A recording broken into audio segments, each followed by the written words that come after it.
Right now, we've got Andy Puzder, a former CEO of CKE Restaurants and also a member of the Trump 2020 Advisory Board, and author of Getting America Back to Work. Andy, good morning. How are you today? I'm great, Todd. Thanks for having me. Well, I'm sorry, Chad. It's all right. No problem. Hey, I don't know why I said Todd.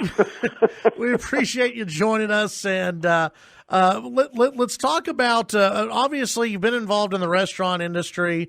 You've written a book about getting America back to work, and we're still looking at the economic damage in the United States with coronavirus and everything else. Obviously, you as a member of the Trump 2020 Advisory Board, you believe that the president has the best plan to get America back to work and to rebuild the economy. Why is that? Well, I think one of the reasons is how great we did in 2019. The president's plan was to reduce taxes, reduce regulations, focus on domestic energy production, and negotiate fairer trade deals for Americans. And in 2019, we had the highest median household income in the history of the government recording that data, and the biggest increase for a single year in the history of the government reporting the data. We also had the lowest poverty rate since the government began tracking the data in 1959, and the biggest drop in poverty, 1.3 percentage points. And it was even higher for blacks, for Hispanics, for Asians, for minority groups. So we had a tremendous 2019 going into the recession. We're now, thanks to the president's policies, in the most dynamic recovery we've ever seen in American history. We've never had 5 months of job growth like the last 5. We've just had 4 were record-setting, and the one that wasn't record-setting was the best since 1983. Manufacturing has been up for 5 months. Retail sales are up above where they were prior to the recession. Household wealth is back up to where it was before the pandemic. So we're in a very dynamic recovery. We're not recovered yet. We need that vaccine or better therapeutics to get there, but we're on the way. So and if you look at Biden's policies, they're all taxes, they're all more government, they're all expanding programs. I would direct any of your listeners who are interested to go to Joe Biden's website and read the programs he's proposing.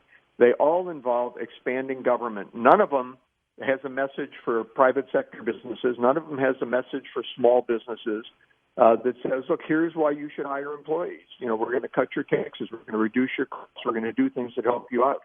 It's all more government involved in business, more government involved in your lives, and more government taking more of your money. Well, and Andy, there was a report just the other day, I think it was from the Washington Free Beacon, talking about if Biden is elected and he puts his policies into work, and the Democrats take the Senate, they control the House, and you've got Biden just going unchecked, and really the far left going unchecked.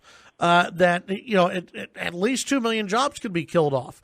And by the way, we're still trying to rebuild an economy, and you've got a guy who wants to raise taxes and kill off jobs. And even Obama said, during the last recession, he said you don't raise taxes during a recession. You don't have to be an economic genius to figure that out. There was actually a report that came out of Stanford University and the Hoover Institute, which said that Biden's economic plan would result in 4.9 million, so almost 5 million fewer people being employed by 2030, and 2.6 trillion less in gross domestic product, which is the measure of our growth, how our wealth is increasing.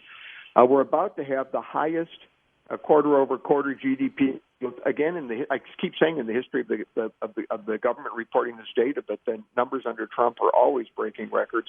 We're going to do 35.3% in GDP growth according to the GDP Now forecasting model from the Federal Reserve Bank in Atlanta. If that's right, it would more than double the prior record, which was, I think, 14.8% growth in the 1940s coming out of World War II.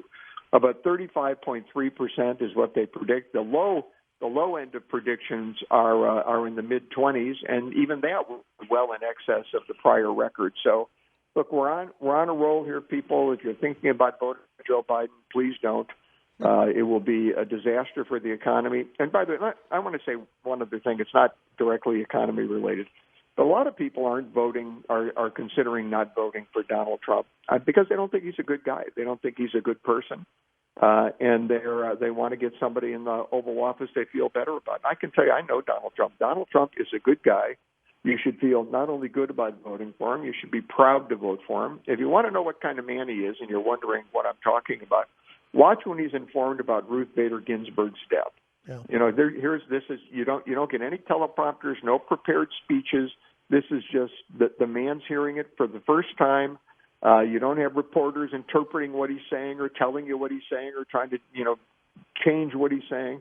You just got an honest and decent man hearing about the death of a political foe. You can see he's obviously moved, and you really see who the real Donald Trump is. So I'd encourage people to watch that, and everybody has their own stories who knows him about what a good guy he is. So listen to those stories as well. Andy, before I let you go, I want you to put on your restaurateur hat. And Joe Biden has talked about how if he's elected and he's told we got to shut down the government again, shut down the economy, then he would do it. That he would shut things down again. How would that impact the restaurant? The restaurant business in particular, but restaurants, bars, all these different businesses. How would another national shutdown impact the industries? It'll be a disaster. I mean, we've already got a lot of restaurants that are never going to open again, mostly mom and pop places, your neighborhood restaurants. Yeah. They're basically wiped out. It would be a disaster for the restaurant industry and for the millions of people who work in those restaurants. Yeah. It's scary to think about, and hopefully that will not happen. Andy Puzder, former CEO of CKE Restaurants, Trump 2020 Advisory Board member, also author of Getting America Back to Work. Appreciate your time today, and good luck out there, and we'll visit again soon. Thanks, Chad. I appreciate it. Have a good day. Thank you. That's Andy Puzder with the Trump 2020 Advisory Board.